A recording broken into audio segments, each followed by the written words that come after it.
see. And to break this all down, we wanted to talk to some of the voters in the great state of Georgia.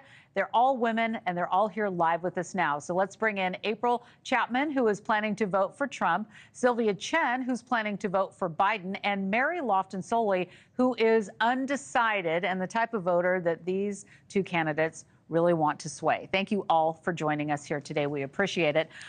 Decision Desk HQ is giving former President Trump a 63% chance of taking the state this time around. However, it is still a toss-up. So I'm going to start with you, April. Do you think that President Trump is going to be able to flip Georgia? What are you hearing? Absolutely. I think President Trump has done a remarkable job of connecting with the common man. So many of us are hardworking. We've either built businesses or we are immigrants who are first-generation immigrants who've come to this country. And we recognize the beauty, and we also recognize the opportunities that America can provide. And so Donald Trump, with his policies have proven to be able to create a playing field that so many of us want to play in because we want better representation. We want a better quality of life. And he's already proven that. We've already had an experience of what it's like to live under a Trump administration with a great economy. And now we have an opportunity to live under a Biden administration. And quite frankly, I just believe Donald Trump proves to be a more stronger and proven leader on the issues that matter to so many people like myself. All right, let's take a look at some more numbers. According to an NPR PBS News Marist poll, 66% of registered voters say they know who they are voting for and nothing will change their mind. So, Sylvia, to you, does this ring true? Is this how you're feeling? Pretty much. I think I will vote for Biden just so I don't have to vote for Trump. At this point, I care more about women's rights and, and also some of these social issues that Trump has proven over time that he doesn't care about. And so I'm going to vote for Biden.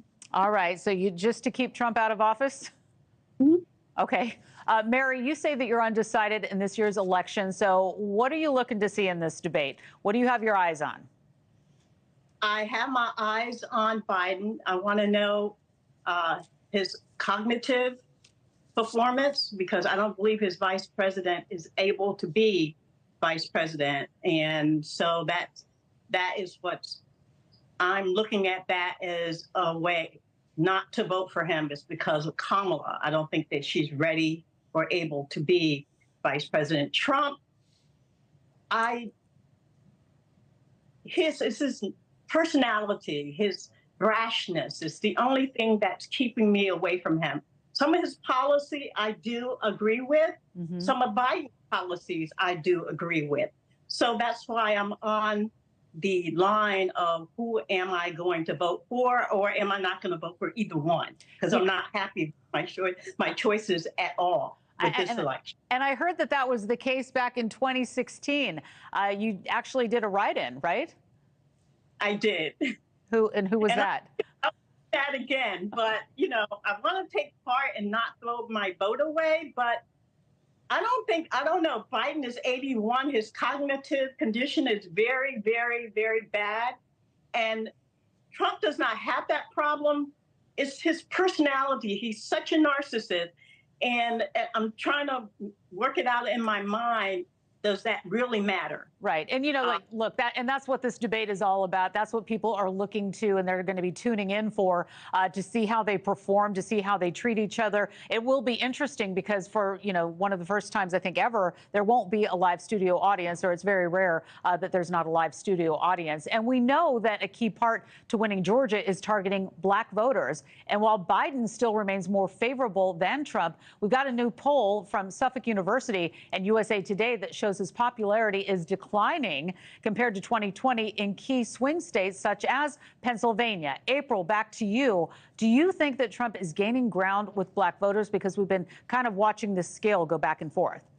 I would say yes, because so many of us are tired of being emotionally manipulated into saying, okay, well, don't vote for the orange guy who's the alleged racist because the other guy who's cognitively incompetent is nicer.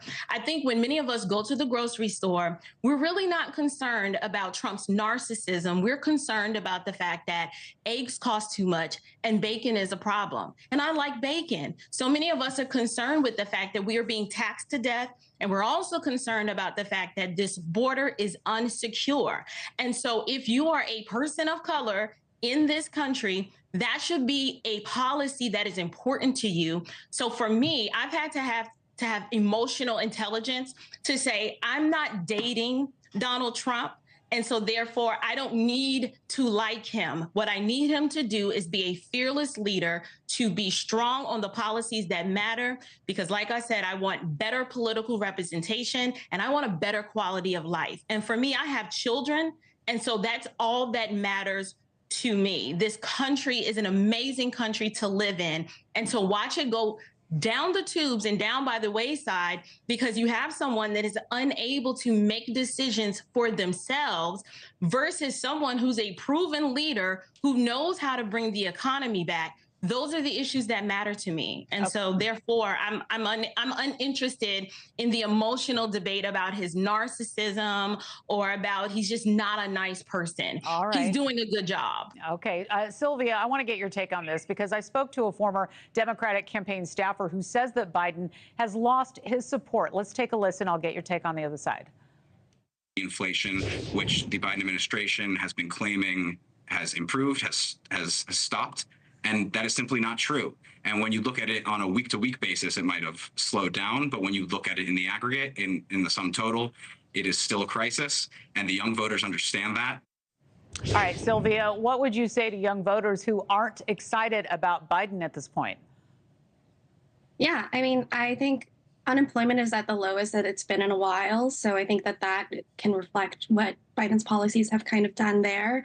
I think when you're looking at inflation, if you're looking at it over the course of 4 years, that's too small of a time period to be examining what the effects of someone's policies have done.